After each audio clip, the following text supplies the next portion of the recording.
Hello, Cambridge Language College. Oh, yes. Hello. I'd like to attend one of your evening classes. Oh, yes. Which class are you interested in? English. It's course 139. I see. Course 139 is for intermediate students. Is that the course you want? Yes, it is.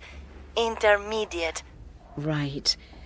Do you want the short course or the long course?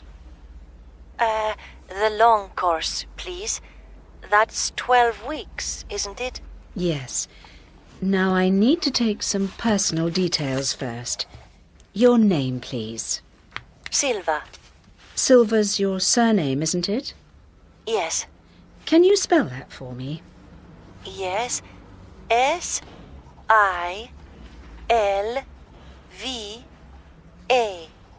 Thank you.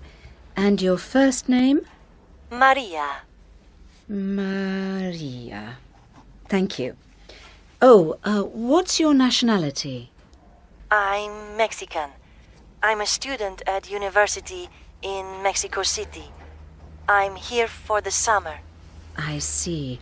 So you speak Spanish and any other languages?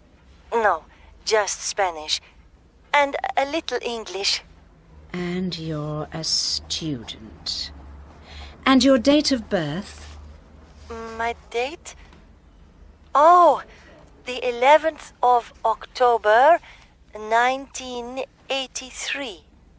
11th of October, 1983. Where are you staying in Cambridge? Sorry? What's your address here? Oh, it's 24 Cherry Road. The postcode is CB1 5AW. Okay. Now then, Maria, do you have a telephone number? Yes, it's 742980. 742980. That's fine. The next intermediate English long course starts on Monday at 7 p.m.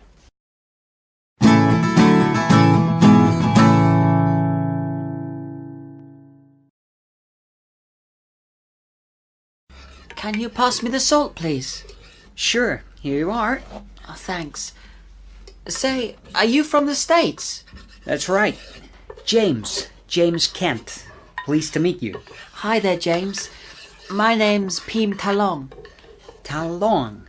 That's a Thai name, isn't it? That's right. I study at Ascension University. Hey, I've heard of that one. What do you study? Engineering. How about you? I study history at New York University. Oh, I study history too. Oh, really? Where? At the Sorbonne University in Paris. I'm from France. Really? What's your name? Simone Clément. Hi, Simone. I'm James, and the guy cooking is Pim. Hi. Smells nice. What are you cooking, Pim? I'm cooking a curry, Thai style. Do you want some? That would be great. Great. Can Takeyuki have some too? He's my boyfriend. Oh, yeah, sure. Why not? I'll get the plates. Oh, look, here is Takeyuki now. Oh, hello. I'm Pim. This is James, and you know Simone already, right? Right. Tell them what you do, Takeyuki. Oh, yes. I study computer science at Tokyo University. Takeyuki's so clever. One day, he's going to have his own company. That's right. Saito Industries, it'll be called. Saito is my surname. Sounds just great. But first, Simone and I will get married. That's just great. Curry, anyone? Sounds good.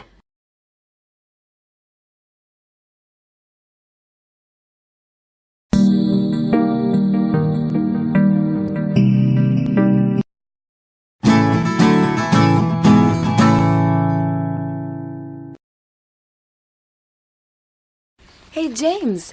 Photos. Yes. They're of my family at New Year. Oh, can I see? Okay, then. This is one of us all. My parents are in the middle. Oh, yes. What's your mother's name? Susan. I see. Susan. And is this your father next to her? Yes. His name's Bill. Bill. That's a nice name. How old are your parents? They're the same age. They're both 43. And I have 2 sisters. Oh. This is Jenny, next to my dad. Oh, she's pretty. Ugh, I don't think so. She's 16. This is you, next to Jenny, yes? Yes, that's me. So, how old are you, James? I'm 15. And this is another sister next to your mother. That's right. That's my little sister Jane. She's 11. And who is this next to Jane? Oh, that's my grandmother. She's really old. She's 80, I think. She looks healthy. What's her name? Helen. But I call her Grandma. Well, what a nice family. Now, I have some photos of my family here. Do you want to see? Sure. Hey, look, Sally.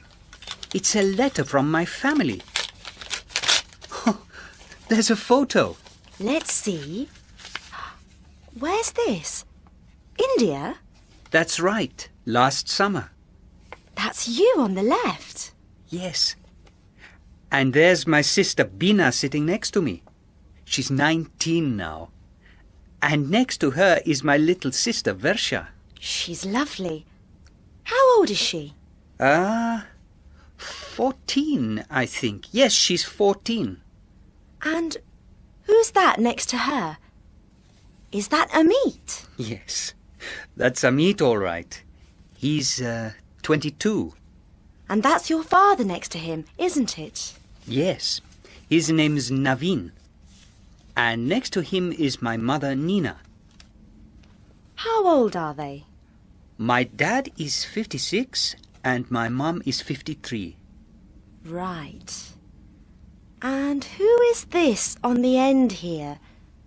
The last person on the right. I don't think I know him. Oh, that's my brother, Tarek. He's 26. So Tarek's your big brother? Yes, he's 26 and I'm 24. Well, you sure have a big family. Yes, I do.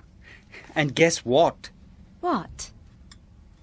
They're all coming to visit at Christmas. Really? Oh, that's great. Yes, for a month. That's great, Raj. Great.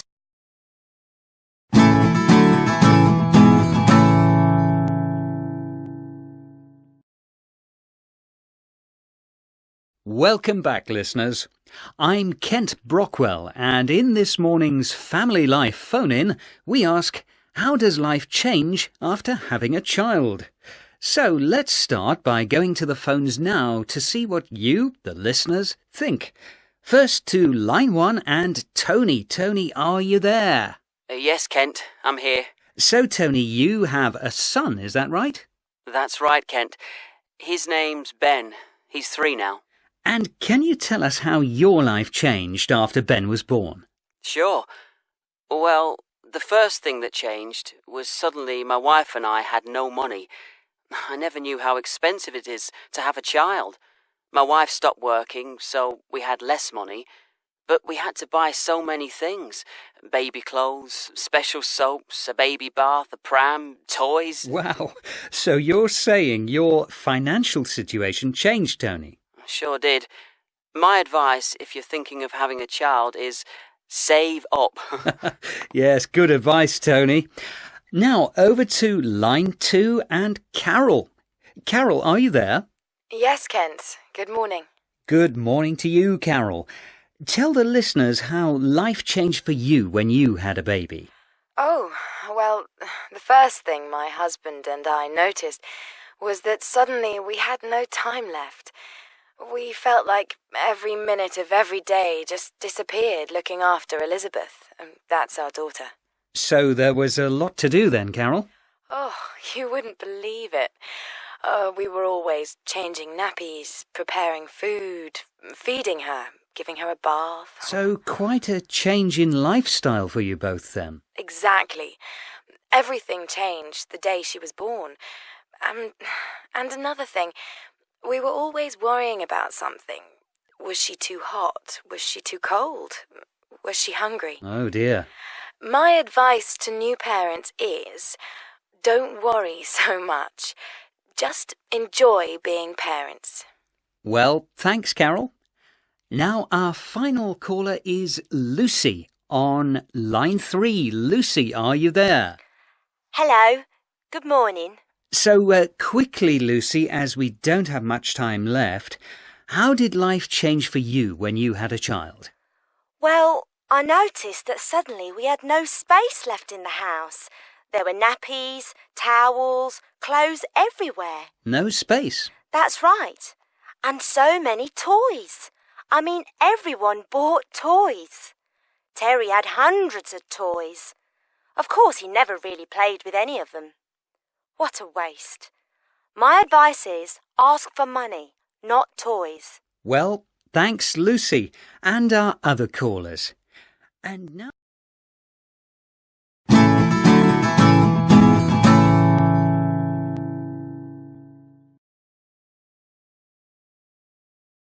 I remember when my father became ill. It was 10 years ago now, and he was 75. He was living alone at the time. His wife, that's my mother, of course, had died the year before, and he had been, well, depressed, I suppose you could say, ever since. Anyway, it was one January, just after Christmas. I went to see him on Sunday morning, as normal, and he didn't answer the door. I thought, that's odd, and I used my key to get in, and then I found him, in the lounge, lying on the floor. Well, I phoned the ambulance in a panic, and then I waited. I can remember it now. A terrible feeling. After about 20 minutes, the ambulance arrived, and they rushed him off to hospital, and it turned out it was a stroke. Not a serious one, though, but he was in hospital for over a month. Of course, all the time he was in hospital, I was on the phone to my sister, Kate, and we tried to decide what we should do with him when he came out. Well, I couldn't have him at my place, as I was out at work all day, and it was clear he needed constant attention. Kate was the obvious choice, as she didn't work and had a big house, so he could have had his own room. But no, Kate wanted him to go into a nursing home. She said it was the best thing for him. But I am convinced that she simply didn't want to look after him. She just didn't want to take on the responsibility. Anyway, in the end, he had to go into a nursing home. I went to see him as often as I could, but that was only at weekends, of course, because I was working during the week. But Kate only went to see him once. I know that it was a long way for her to go, over 3 hours by car, but he was in that home for 6 months. Finally, he had a heart attack, and that was it. It killed him. Kate came to the funeral, but I've never really forgiven her. Well, when my father became ill and went to hospital, James and I fell out. He wanted me to look after Dad, but I thought he needed professional help. I mean, If anything happened in the house, then I wouldn't be able to cope, would I? I'm not a doctor. James kept saying that because I had space, then Dad should come here. But I don't think he realised what that would mean. Changing all the house to have a bathroom on the ground floor, turning the dining room into a bedroom. Dad wouldn't be able to get upstairs, you see. And then there's looking after him. Taking him to the toilet and bathing him and all that. It would be okay for James to do that, as he's a man, but for me it seemed wrong. I felt that James was just trying to get me to do all the work and sort out all the problems and change my life, while his life would remain absolutely the same. That's not fair. James's excuse was he was working. He could easily have hired a care worker to help look after Dad during the day. He has lots of money. And then he could have taken over when he got back from work. Oh, it's clear to me that if he'd really wanted, then he could easily have looked after Dad. Instead, he just blames me. It's so unfair.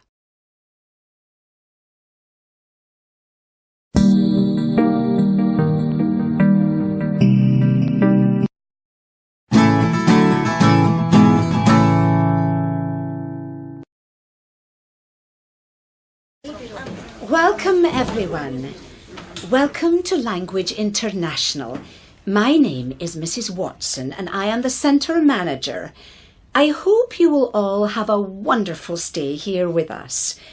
This is Miss Jones, who is our Director of Studies. Miss Jones, would you please say a little about the weekly timetable? Hello, everyone. As Mrs. Watson said, I am the Director of Studies here at Language International. Could you all now please turn to page 5 in your folder, where you can see the weekly timetable. Now, you see that lessons begin every weekday at 9 a.m. The first class every Monday is grammar practice, followed at 9:45 by a visit to the language laboratory. There is a break from 10:30 to 11, and then you have a double lesson of speaking skills. Tuesday morning begins with presentation skills. This is important as you will each give a presentation at the end of the course to your class. And this counts for 10% of your final grade.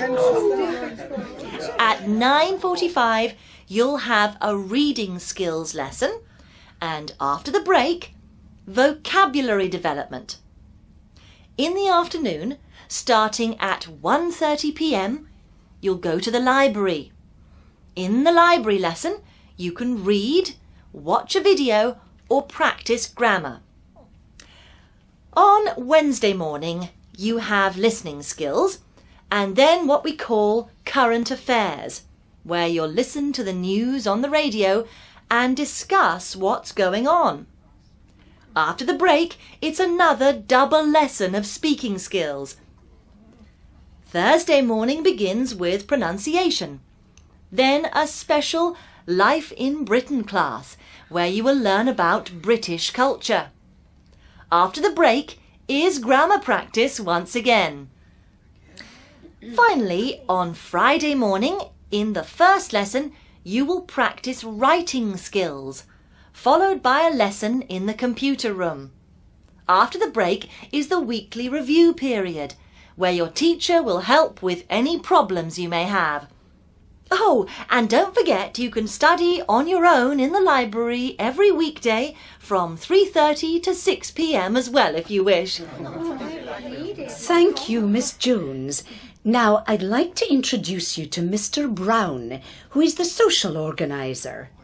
Thank you, Mrs. Watson.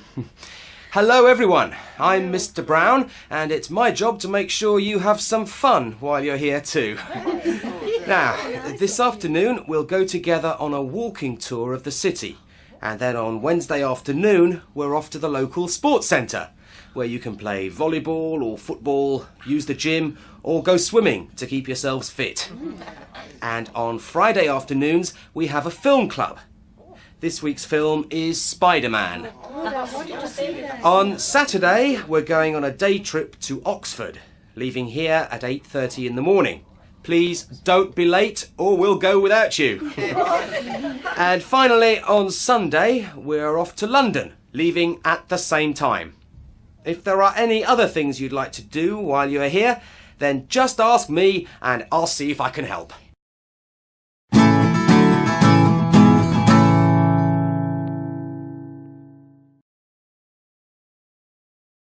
Dr. Goodall, please. Yes? Here. You, here at the front. What is a typical day like for you when you're in Africa, Dr. Goodall? Well, when I am in Gombe, I get up at 7:15. For breakfast, I usually have a piece of bread and a cup of coffee. Then I go and find the chimps. What happens when you find the chimps?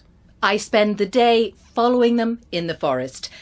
It can be very tiring following the chimps, crawling through the jungle, but it's always interesting, as I never know where I'm going to go. Do you stop for lunch?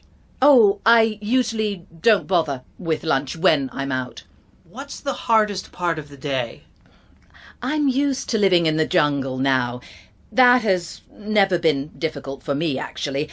But in the day, I normally feel most tired around 3 o'clock.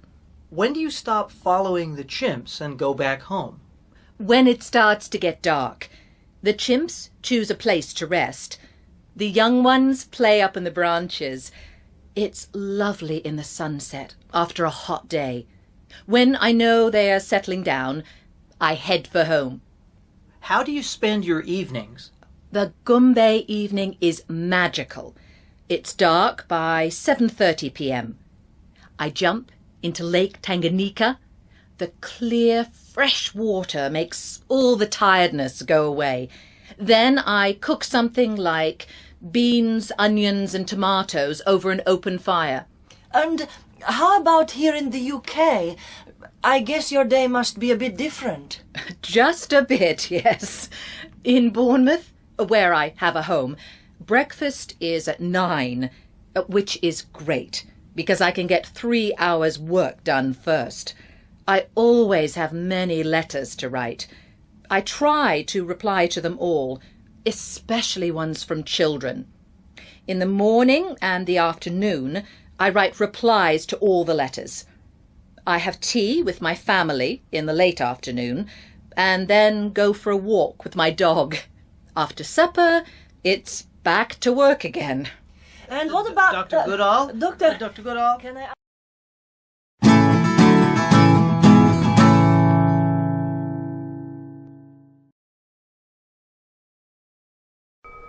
Good morning.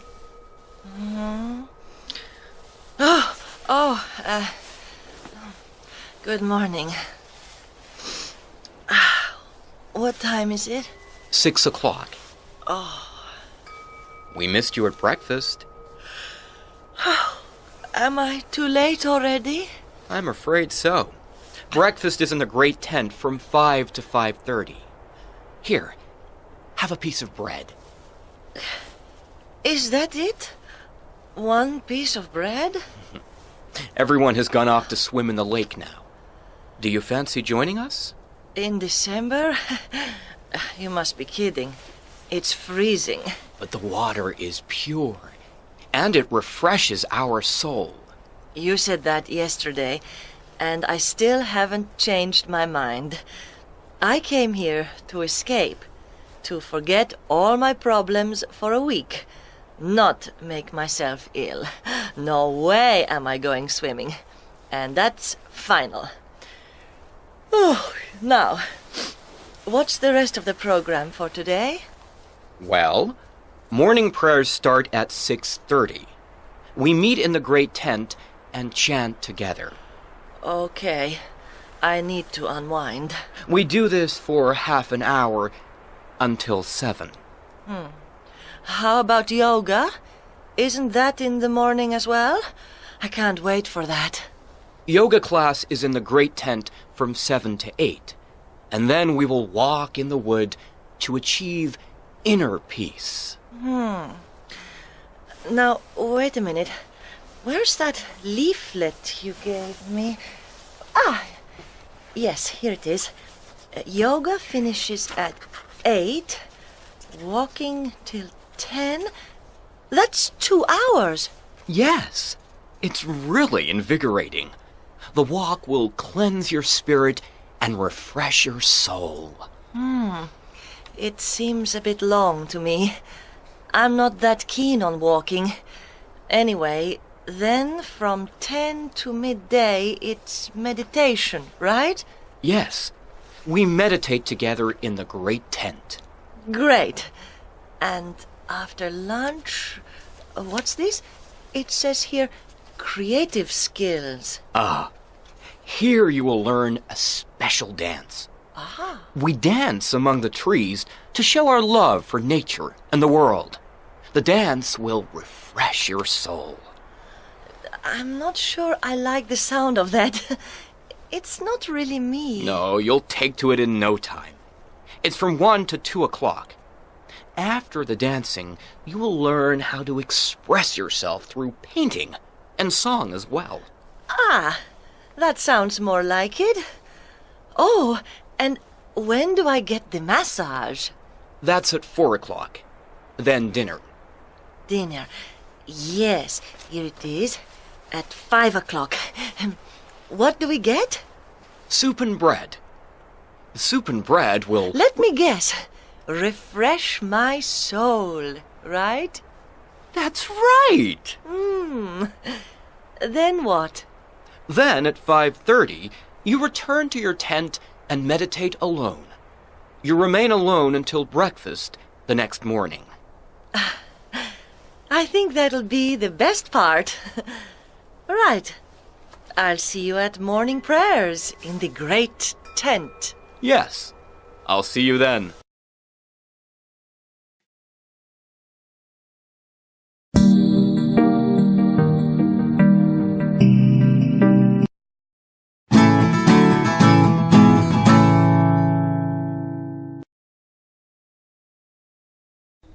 Well, here we are. Number 5 Highcroft Court. After you. Thanks. This is the hall, as you can see. There's a big mirror on the wall, and a telephone over there, too. Is the telephone working? Oh, yes. You only pay for the calls you make. Now, through here to the left. This is the lounge. There's a television and... Look, Anna! What a big sofa! It's huge. Oh, yes. It's new, too. And if you go through that door in front of you, that's the dining room. With a nice big table and 6 chairs. Great! We can have friends for dinner. And it has 2 windows, so it's very light in here, too. Now, if we go back into the lounge and then left, on the left here is the bathroom. It's a bit small. Yes, but the shower and toilet are both new. And opposite, just here, we have the kitchen. It's a little bigger. Is that a washing machine? Yes. And there's a dishwasher too, over there. Oh, that's useful. And finally, this is the bedroom. Oh, yes. This is lovely. I like the big wardrobe. There's a desk here too, so I can study. You, Carlos, study. It's very comfortable. Again, there are 2 big windows here, so there's lots of light. What do you think, Carlos? I think it's okay. How much? £550 a month, including bills. £550. So, when can we move in?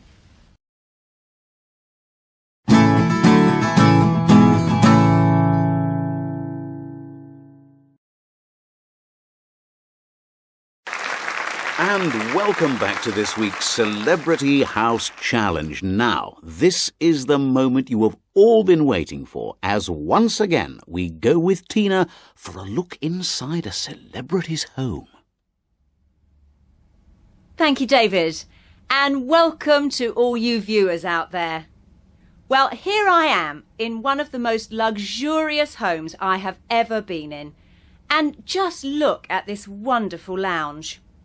In the middle is a superb leather sofa that can seat no less than 6 people. And in front there is this marvellous coffee table, made of wood with a glass top. The book on the coffee table is an atlas of the world, so perhaps that's one clue to the identity of our mystery famous person. It seems they're adventurous and enjoy travel. On the wall behind the sofa is a great painting, a fine example of modern art.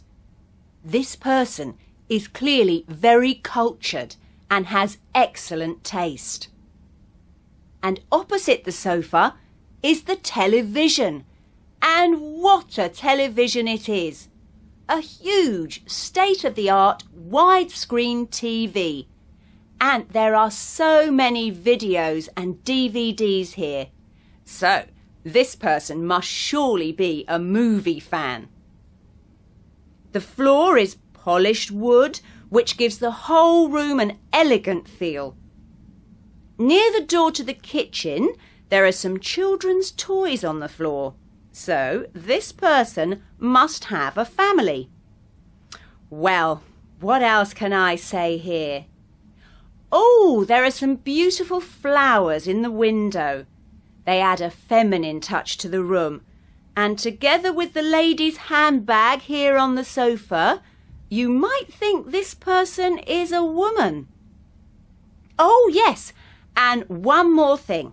Behind the sofa, against the wall, there's a very modern desk with a computer and lots of work-like things. So this person probably needs to use a computer for their work. And they may even work from home. So, David, who lives in a house like this? It's back to you in the studio. And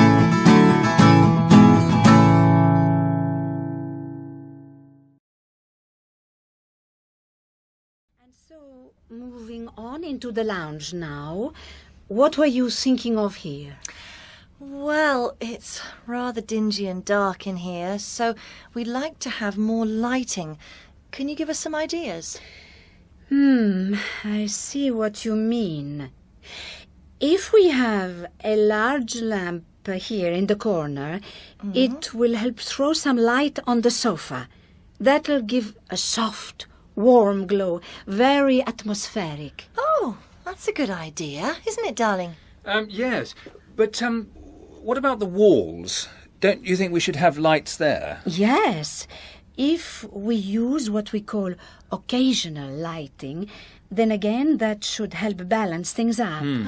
Just a few small lamps around the walls that you can have on to make the room brighter when you need to. The main light here in the center looks a bit insubstantial. Yes, and it's too low. I hit my head on it sometimes. I'd prefer something closer to the ceiling. Certainly, perhaps a larger uplight here, so the light shines up rather than down. Yeah. Oh, that sounds wonderful. I was wondering about changing the blinds too. I think curtains might be better. Yes, and you really want a mix of tones here. Otherwise, everything looks the same. There are too many dark tones, so I'd suggest cream silk-lined curtains to contrast with this beautiful black sofa. But the carpet's cream. Won't that be a bit too much? I was coming to the carpet. We need a mixture of textures here, so I'd like to suggest we get rid of the carpet and have a wooden floor. Oh, now that's an idea. Yeah. A wooden floor would bring a natural, earthy texture to the room, And if we have some bamboo here in the corner near the television, then this would make a very strong impact, I think. And how much would all this cost? Well, what I'll do is...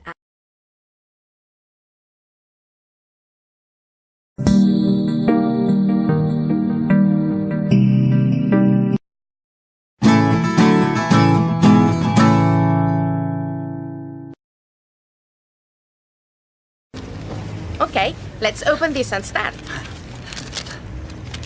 Quick! Read the first clue. Go to the clock and turn left. Take the first right and I'm out of sight. What? Come on! There's the clock. Straight ahead. Let's go. Okay, here's the clock. What's next? And turn... turn left. Take the first right. Over there. Come on. Okay, here we are. And I'm out of sight. What am I? Oh, look! Over there, next to the supermarket, there's an optician's. Out of sight must mean opticians. That's the answer for number 1. Quick, write it down. Okay, number 1. Opticians. Okay. Clue number 2. On the corner, on the left, what do you see? Is it time for tea? What's on... Over there, on the corner, on the left, it's a cafe. Time for tea. Okay, I'll write cafe here. Next, number 3. Go back, find the school, turn left, and try to look cool. Come on then. Back to the school. There's the school again, straight in front of us. Turn left and try to look cool. Okay, so we go left down here. Over there. There's a clothes shop. Try to look cool. What do you think? Okay, write it then. Clothes shop. What's clue number 4? Let's see. Clue number 4. Go to the end and round the bend. On your left, there's a place to send. I guess we keep going up here then. Come on. Okay, so this is the bend. Let me see that. On your left, there's a place to send. That must be the post office. Over there, on the left. Brilliant! Well done. Okay, now for the last clue. Go through the park and pass the station. Here's where to look if you want information. Through the park. Okay, up there. Let's go. Okay, and past the station must mean we go past the train station. Right. Keep going. I think we're going to win. The last bit says, here's where to look if you want information. Well, where's that then? Oh, of course. It's the library. Over there on the right. That's it! Number 5. Library. That's it! Quick, let's go back to the school and see if we're the first. Yeah, come on. I wonder what the treasure will be.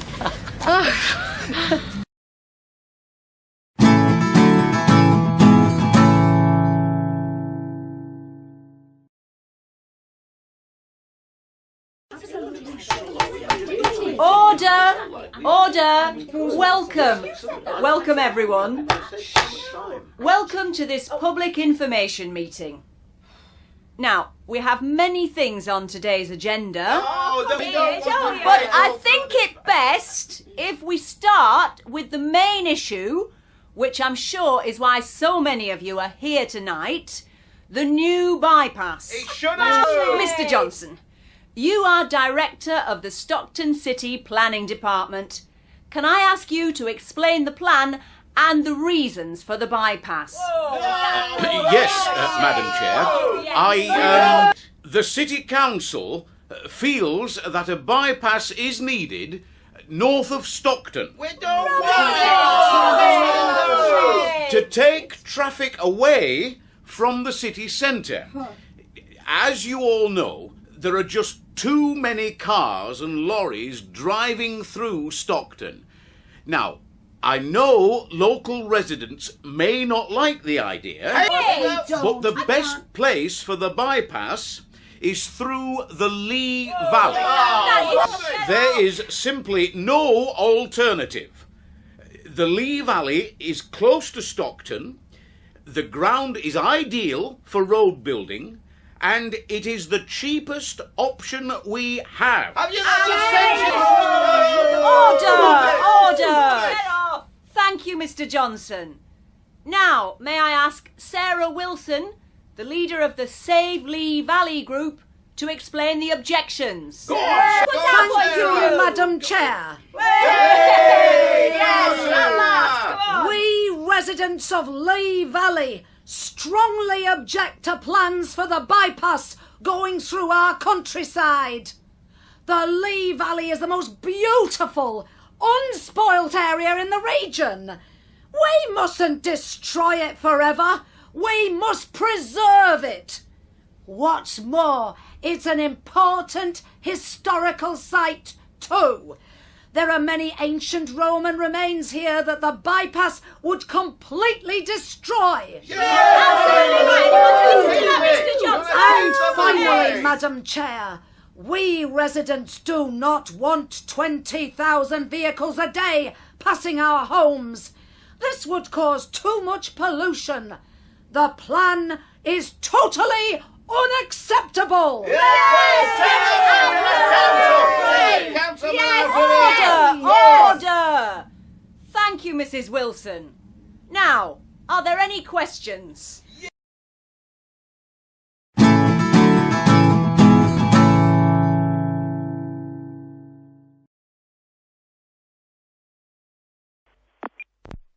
Welcome to New York City Tours. This is an automated announcement. See all of Manhattan from the comfort of a double-decker bus. There are over 40 stops, so you can hop on and hop off all day. Enjoy an interesting and fact-filled recorded narration as you travel through the most famous uptown and downtown neighborhoods, from Times Square and Central Park to Greenwich Village, St. Patrick's Cathedral, and many more. Come and explore this wonderful city with New York City Tours. Please note, tours are in English only and start every hour from Times Square. $75 per adult, $50 for children under 16. For just $20 extra, you can also choose an optional harbor cruise to see the Statue of Liberty and Ellis Island. Tickets are valid for 24 hours. Press 1 to book now. Press 2 to hear this message again. Press 3 to...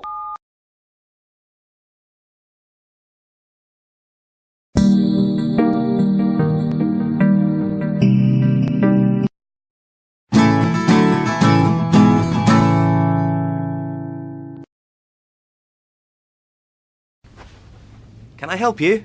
Yes, you can actually. We came back from Bermuda last night. This is the brochure of the holiday you sold us. Oh, yes. Did you have a nice time? No, we didn't. My wife and I are both very angry. Oh, dear. What was the problem? Well, to start with, we had to pay £20 extra each for airport tax. But it says here in the brochure, airport tax is included. Oh, yes. So it does. And our room didn't have a sea view. We paid extra for a sea view, but all we got was a view of the car park at the back of the hotel. Oh, dear. This is very serious. I think we should fill out a complaint form. Now, what are your names? It's Mr. and Mrs. Caldwell. That's Caldwell.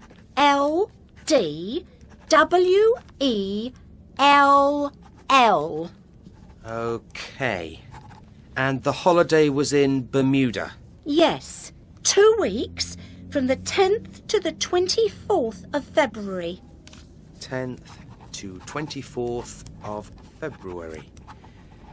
And today is the 25th. Okay. Do you have your customer number? It's here on the receipt. DW83247. Oh, yes. Okay. Now, you had to pay £20 each for airport tax. And the hotel room had no sea view. Yeah, and you can add that the food in the hotel was terrible. I couldn't eat a thing. We lived on sandwiches, didn't we, darling? Yes, I lost 1 kilo in weight. Oh, so the food in the hotel was terrible. Oh dear. Well, what are you going to do about it? I'll send this complaint to our head office, and I'll phone you when I get a reply. Can I have your telephone number? It's Walton 893 2443. Walton 893 2443. Okay. Well, I'm very sorry about this. It was an awful experience. We want our money back. I'll see what I can do. Our apologies once again. Goodbye. Goodbye. Another one for the bin.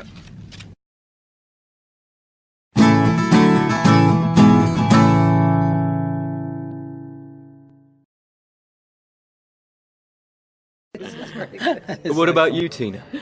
Have you got a story about a journey you remember? Yes, I have, actually. There's one journey I'll never forget. Oh, really? Right. Tell us about it. It was about 6 years ago. I was going to Hong Kong from London. The flight was early in the morning, so the night before, I stayed in a hotel near the airport. Well, I was in a holiday mood that night. Oh, yeah, I bet. And so I went to the hotel bar and ordered a drink, to celebrate. And I got talking to some other people. We had a great time, and anyway, when I left the bar, it was about 3 in the morning. The flight was at 6 o'clock, so it wasn't really worth going to sleep. So what did you do? I watched TV for a bit, but, well, I fell asleep, didn't I? Oh, no. When I woke up, it was after 5 o'clock. You know, you have to get there early to check in, right? Mm-hmm. Normally that's 2 hours before the flight. So I panicked, grabbed my bags, and rushed outside looking for a taxi. Of course, no taxis anywhere. Oh. Luckily, after a few minutes running up and down the street, an airport bus came along. Oh, that was lucky. So I got on that. When I got there, it was actually nearly 6, so I thought, the gate will be closed. I've missed my plane. The whole terminal was empty, except for a huge crowd of people at one end. And luckily, that was the queue for my flight. It was delayed. Oh, fantastic. Yeah, I was really pleased. But the delay went from 1 hour to 4 hours to finally 9 hours. 9 hours waiting in the airport. I slept on some chairs most of the time. Finally, at around 3 o'clock, the plane took off. Oh. But the worst part was yet to come. Oh, no. After a few hours, there was a huge storm, and the plane started bouncing around all over the place. I remember feeling it was like being in a washing machine. People were screaming, babies crying, food flying everywhere. Oh. I was really scared. And then, the worst thing of all, the oxygen masks dropped down. Oh, no. Suddenly, we were all staring at these yellow oxygen masks, and the feeling of fear, I just can't describe it. Well, what did you do? I put my mask on and just sat there in absolute terror, with the plane bouncing all over the place and lightning outside the windows. Oh. Anyway, the plane didn't crash, thank God, and we got to Hong Kong okay in the end. But what a journey. I'll never forget it.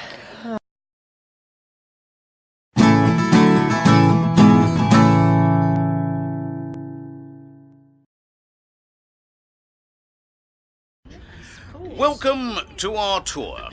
Ghosts of the Tower of London, everyone.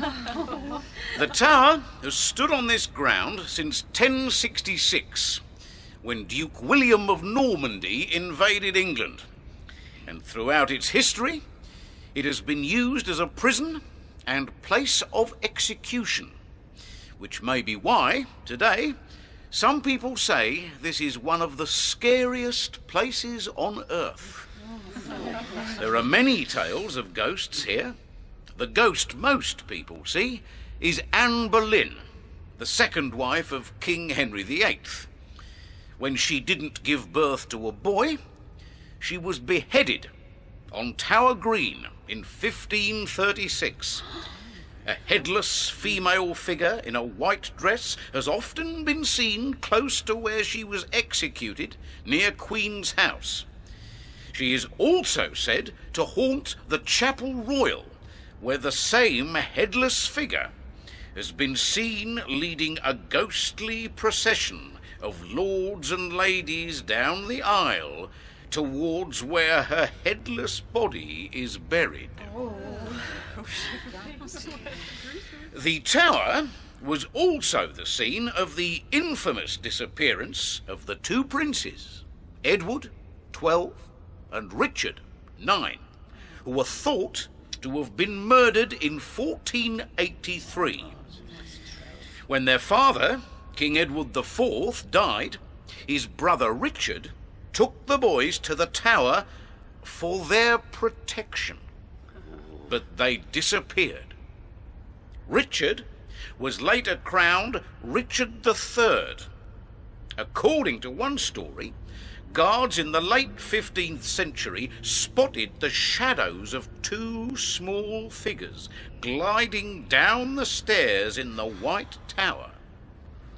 Nearly 200 years later, in 1674, workmen found a chest beneath the stairway of the White Tower that contained the skeletons of two young children, recently proved by DNA testing to be the two princes. I don't believe it's true.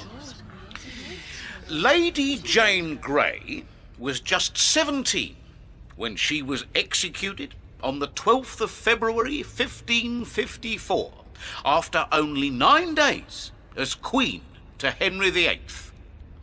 Her ghost is said to appear on the anniversary of her death on the Salt Tower. Other ghostly appearances include the chained and headless body of Sir Walter Raleigh, who has often been seen in the Bywood Tower, and another ghost many people have seen is Henry's fifth wife, Catherine Howard. She ran away from her executioner, and her ghost has been seen running down the tower's hallway, screaming for help. Oh, spooky. Now, let's go further into the tower and see if we can find any of these ghosts.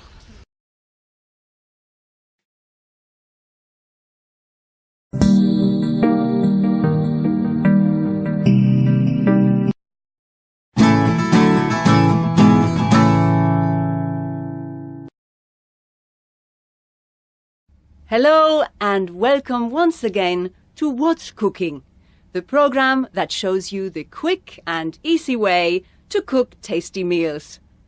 Now, Today I'm going to show you how to make mushroom risotto. This is an easy dish to make. First, heat 25 grams of butter in a saucepan.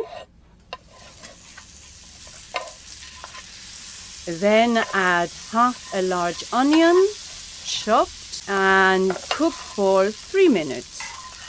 And next, add 300 grams of sliced mushrooms and continue to cook for 2 minutes.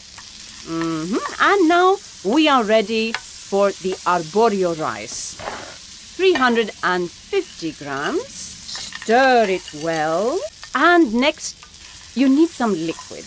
About a liter of vegetable stock, together with 150 milliliters of dry white wine. Add the liquid a little at a time. Keep stirring and gradually add more stock until the rice is cooked. And here's one I started just before the program began. Smells great already.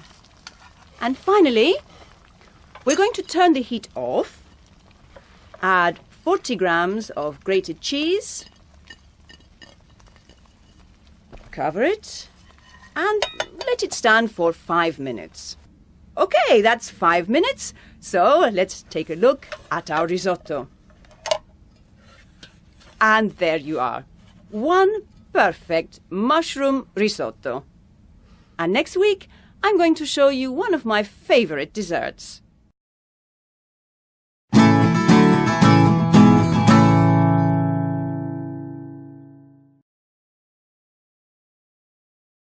Part 1. Table for two, sir. Yes, please. Can I get you any drinks? 2 glasses of water, please. And the menu. We have a standard set lunch menu. Here you are. There are 3 courses. You can choose 1 dish for each course. Thank you. Here is your water. Have you decided what to order? It all looks so good. What is the pork satay exactly? It's pieces of pork in a peanut butter sauce.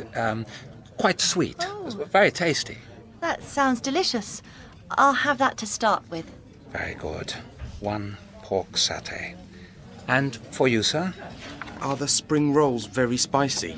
Not too spicy, sir, no. But they come with a sweet chili sauce. I think I'll have the chicken and coconut soup, thanks. Fine. And what would you like for main course, madam? What's the difference between the red curry and the green curry? The red curry is made from red chilies, so it's a bit hotter. The green curry is milder and more creamy. Green prawn curry for me then, thanks. And the same for me. And for dessert, I'll have the fruit salad. And I'll have the fried banana, thanks. Very good, madam. Thank you. Thank you. Part 2. Well, I couldn't eat another thing. That fruit salad was great. Yes, it looked really fresh. How about your fried banana? You haven't eaten much. It's a bit too sweet for my taste. That's a shame. The pork satay was fantastic, though, and the green curry was pretty good, too. I enjoyed the meal. So did I. The best part for me was the soup. I agree the green curry was okay, but it wasn't anything special. Anyway, overall, it was worth it. I'll be coming here again, that's for sure. Me too. Perhaps we should make this a regular thing, Brian. Every Friday. That sounds like a nice idea, Tracy. Why not? Was everything all right with your meal? Great, Great, thanks. Would you like any coffees or anything? No, thanks. Just the bill. We must get back to work.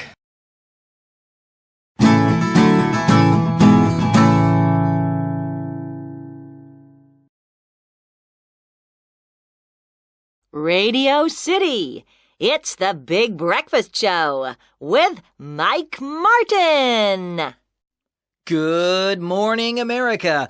I'm Mike Martin, and what a lovely morning it is here today with the sun shining, and doesn't it just feel so good to be alive? Don't you feel great? Well, if you don't, then listen up, because today's topic is how to live a better and healthier life. Joining us here in the studio to start things off, we have expert Sonia Tarrington from the University of California's Nutrition Research Center. Hi, Sonia. Welcome to the program. Hi, Mike. Glad to be here. Sonia, your job title is nutritionist. Now, what on earth do you do? Well, a nutritionist is basically a food scientist. That means I examine the effect food has on our bodies. So you mean you find out what is in, say, an apple that makes it a healthy food to eat? More or less, Mike. You see, unhealthy eating causes all kinds of health problems, such as obesity and even heart disease. It's an area the government is very interested in now, as it has to spend millions of dollars every year fighting these problems. That's why programs like the University of California's Nutrition Research Center were set up. We hope to show people how to eat themselves to better health. Eat yourself to better health. That sounds too good to be true. Shouldn't we be dieting or something? Not necessarily. You really don't have to go on a diet to eat healthily. You can eat just as much as before, but by choosing the right combination of foods, then you'll become healthier. Great. Can you give poor slobs like me any details here, Sonia? Sure. The best thing you can probably do is add 1 extra vegetable to your main meal. Oh, and always cook vegetables by stir-frying. It's quick and easy, plus they keep their goodness. Great advice. And I guess people like me who tend to snack on chocolate and cakes should swap to, say, fruit and health bars instead, right? That's right. There's really no trick to it. It's just common sense. So why do people like you get such huge salaries? Only joking, Sonia. Seriously, though, the message is keep away from fries and burgers? Yes, and red meat. White meat, such as chicken or pork, is far healthier. And my mom always said you should grill meat, too. Is that right? Yes. Grilling removes more fat. You see... And what about fish? My mom always made us eat fish on Fridays. Was she right? I hated fish. Your mom was right again, Mike.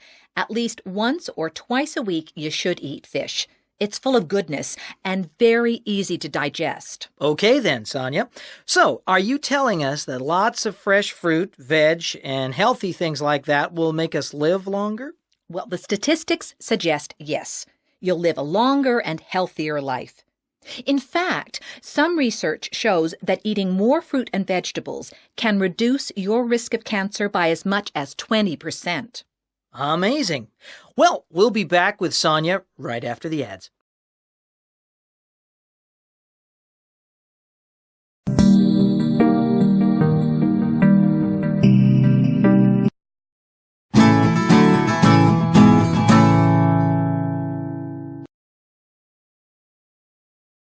Hi, thanks for coming.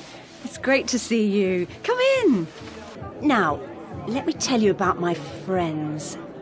Over there, that's my best friend, Susan. Can you see her? She has long black hair, quite tall and slim. She's wearing jeans and a t-shirt. Oh, you'll like her because she's friendly and she can be very funny. We were at school together. We had so many laughs. Then over there is Kevin. He's the one wearing the suit. He's serious, but very kind. He's a teacher. I'm sure the kids love him. Next to him in the shorts is Sam. He always wears shorts, whatever the weather. He's crazy, but he's interesting too. Ask him about his visit to India. Oh, and there's Mary dancing over there, the one wearing the dress. She's really clever, but she studies all the time. She's so hard-working, you wouldn't believe it. Anyway, how about a drink before I introduce you?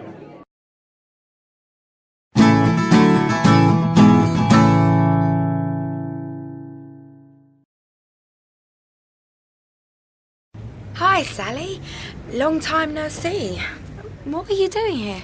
Oh, hi, Kay. Same as you, I expect. Just shopping. Great. Is that a new dress? Yes, it is. I got it yesterday. Do you like it? Well, it's very short for you, isn't it, Sally? Short is in this summer. Didn't you know? Oh, I don't read any of those fashion magazines. I can tell you don't. Well, this is the latest fashion. From Milan. Oh, I know it's popular. I've seen that kind of dress a lot. It seems everyone is wearing it these days. I prefer something more individual. Yes. So I see. What exactly is that you're wearing? It's a pair of shorts, but it looks like a skirt. See? Oh, yes. How original. Did you make it yourself? No. Marvellous. But I'm just not sure it's quite you, Kay. Oh, really, Sally? Well, never mind. Perhaps it's too sophisticated for you. No, I don't think it's that. But you're right. I can't see me in it somehow. Anyway, must hurry. I've got more shopping to do. Well, good luck, Sally. Keep reading those magazines. Thanks, Kay. Perhaps you should buy some too.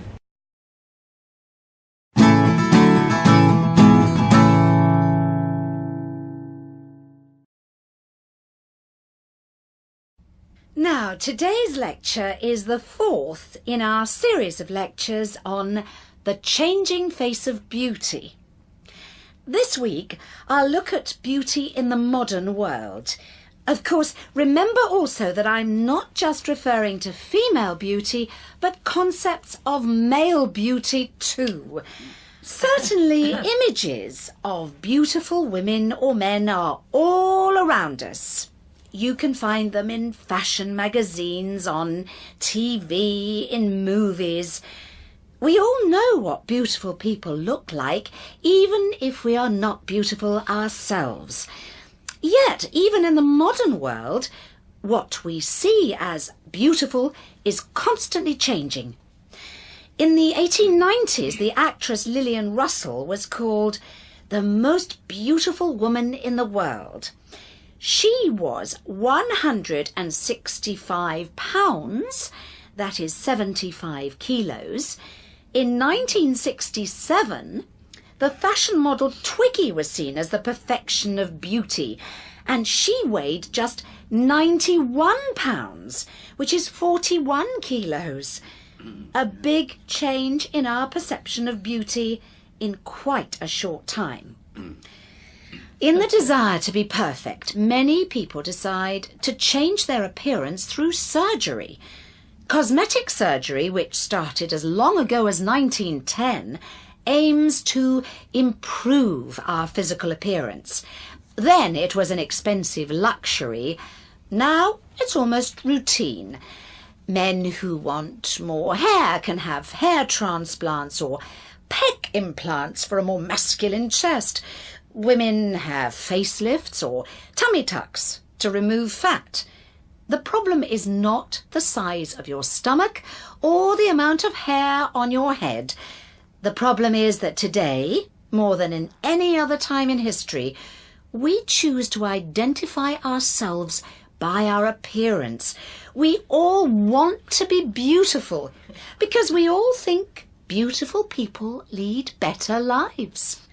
Another common way we try to change our appearance is by dieting. Do you sometimes worry about your weight? Many people do. In 1950, diet products were worth $100 million a year.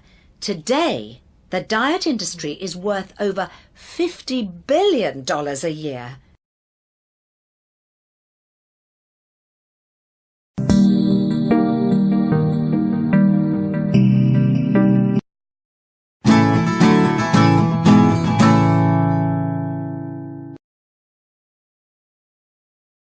Excuse me, I'm looking for a bag. Certainly, madam. This bag is very popular. It opens at the top here. like this, and has a nice pattern around the middle. Do you have a smaller one? No, it's only in this size, but it's very easy to carry. I see. I think I'll leave it, thanks. Excuse me, how much is this radio? That one, it's $39.99. Oh dear. But it's a very good radio. It's a cassette player too, as you can see. And it's light and portable, easy to carry. Okay. I need a radio to take to the beach, so I'll have it. Oh no, it's raining. Is this umbrella in the sale? No, only those ones over there, with the straight handle. How much are they? £7.50. That's half price. It's a bit small. Yes, but it can fit in your bag. Okay, I'll take this one.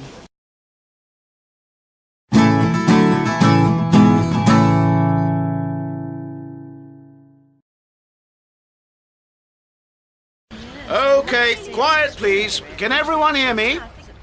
Welcome to the Thames Barrier. As you can see, the barrier goes right across the River Thames. It is 520 metres wide and took 8 years to build. It was completed in 1982. Can you see those big things that look like hats? They're called piers. There are 9 of them. Each pier is 50 metres high from top to bottom. Between them, you can see the steel gates. There are 10 gates in total. 6 of these gates rise up out of the water in order to form a barrier. The 4 largest of these steel gates are 61 metres wide and weigh 1,500 tons each. When they're not in use, these gates lie flat in concrete sills on the river bed. Down there also are 2 service tunnels. When there is a danger of flooding, these 6 gates are raised to form a barrier between the piers. When raised, each is as high as a 5-storey building. The other 4 gates are smaller, and they are lowered into the water. On the front of each pier are some navigation lights. A red cross means the gate is closed, and a green arrow means it's open. The gates are powered by electricity. The power packs are immediately below the steel roofs, inside the hats.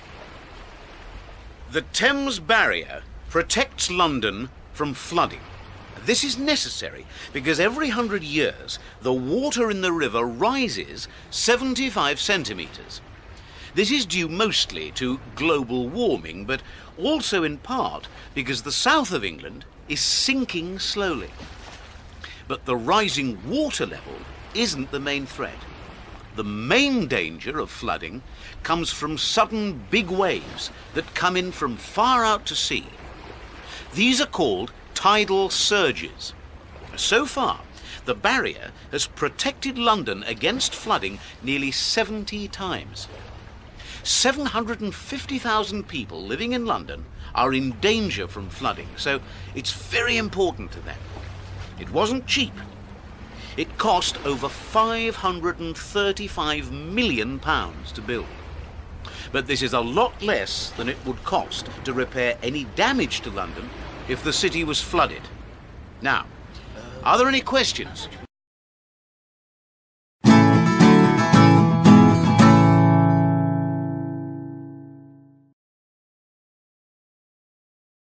Artist number 5, Jackson Pollock. Jackson Pollock was an American painter, born in 1912. He was the most famous of the American abstract expressionist painters. Pollock had a very original style of painting. He did not use an easel, but spread his canvases on the floor. Sometimes he worked outside, so he could feel closer to nature.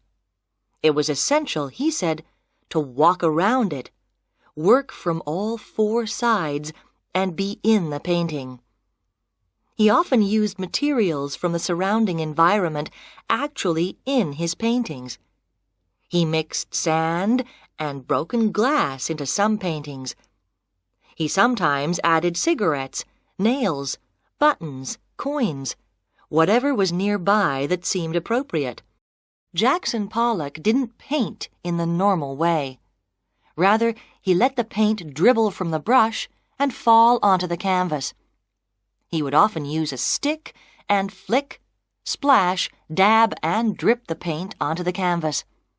In fact, Pollock's paintings are often called drip paintings, although dripping was only one part of the process.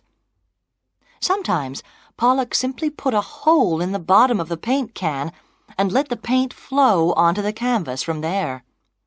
He scratched and smeared them with his hands and named them with numbers.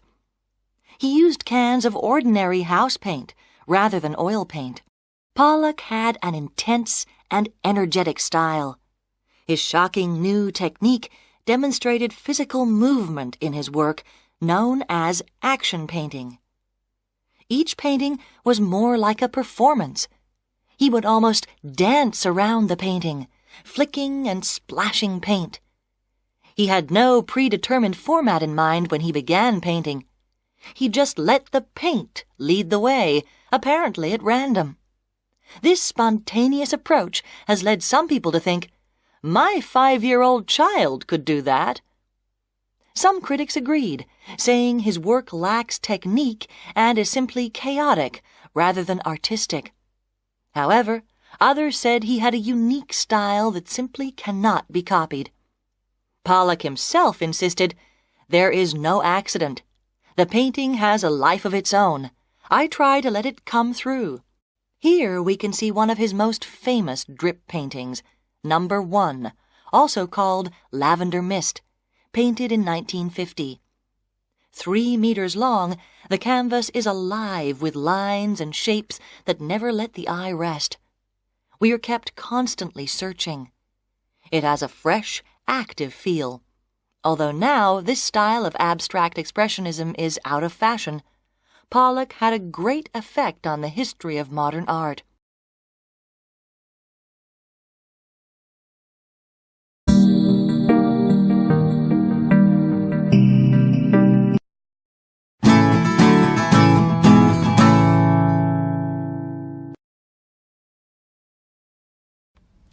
Here we go then. Go on, Judith. Put your name in. Right. Surname, Black. First name, Judith. Sex.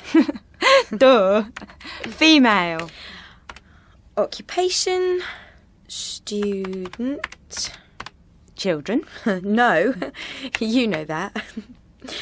Now, username. How about lovely lady? Oh, yes, that's good. Lovely lady. All one word, okay? Okay. Next bit. Let's see. I am looking for a man, 20 to 24, for romance. Now, leisure interests. What do you think? Pop music, pubs, and travel. What about countryside? You like walking, don't you? Oh, yeah. Countryside. Anything else? No, that's enough. Now, I think I am... I'll tell you what you are. Kind. Okay. Fashionable. Thanks. And, interesting. Oh, thanks very much. And I think I'm a bit shy too. You? No way. You can't say that. Only joking. Now, let's search and see who we find. This is hopeless, Sarah. They're all so ugly. Wait. What about him? Number 44. James Hill. Attractive, friendly, sports, blah, blah. Trip around Europe. Well, he's good looking, I suppose. Sure is. And fun too. He's tall, which is nice. And what about his job? Manager. That's okay. I bet he's rich. But I think he's not very serious. I mean, a trip round Europe? And I don't like his hair. Who's the next one? Simon. He isn't very attractive. No. And he seems a bit too serious, if anything. Marriage and all that. But he's a teacher, and so am I. So that's good. And I love dogs. He has too. He likes the countryside, same as you. And I think he looks quite kind. Yes. Okay. So maybe... Go on then. Email him. What? Now?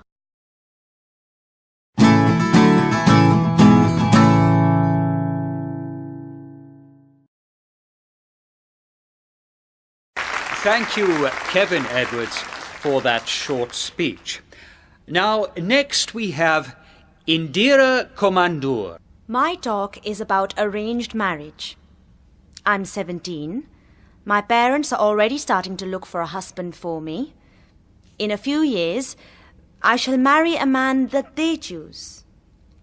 Now, you're probably thinking, that's terrible. How awful. But I don't think so, and I'm going to explain why. Most people confuse arranged marriage with forced marriage. A forced marriage is one where you have no choice. However, when my parents choose a husband for me, if I don't like him, I can tell them and they will find me another. I have a choice. It's just that my parents do the looking for me. I think that's a good idea. After all, they know who I am. They know me better than I know myself, and I trust them to find a good man who will make me happy. They wouldn't choose a bad man for me to marry, would they? In Britain, though, people just hope to find their marriage partner at work, or in a pub, or at a party.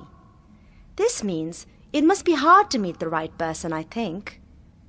Perhaps that's why I see so many unhappy relationships and failed marriages. I would much rather trust my parents to find a husband for me than rely on luck. I think my marriage will have a very good chance of success. So when I say I'm looking forward to my arranged marriage, ask yourself, is it really such a crazy idea?